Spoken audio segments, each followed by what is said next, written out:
पिंपळनेर शहरात मुलींच्या सुरक्षिततेचा प्रश्न पुन्हा ऐरणीवर आला आहे.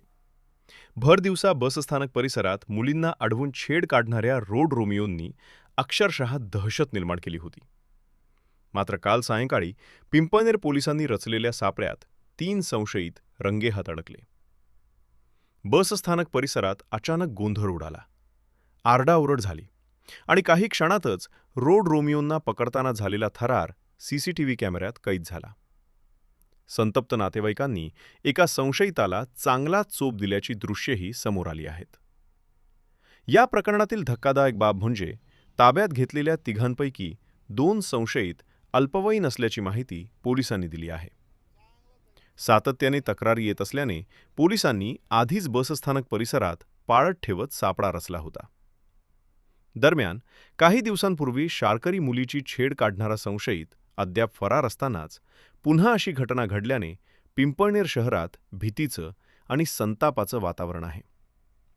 या प्रकरणी उशिरापर्यंत गुन्हा दाखल करण्याची प्रक्रिया सुरू होती. मी PSI विजय चौरे, नेमणूक पिंपळनेर पोलीस स्टेशन.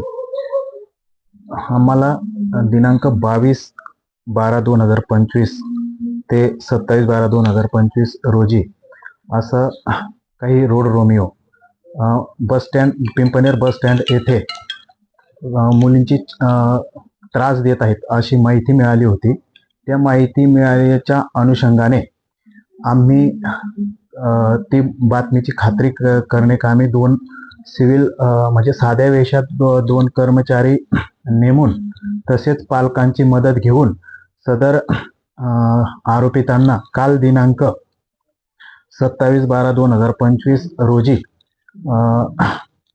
आरोपी नामे आलिम मुश्ताक पटेल, राहणार घोड्यामाळ, पिंपळनेर तालुका साक्रे याला ताब्यात घेतलेला आहे. तसेच त्याच्यासोबत 2 जे की नाबालिक आहेत त्यांना देखील ताब्यात घेतलेला आहे.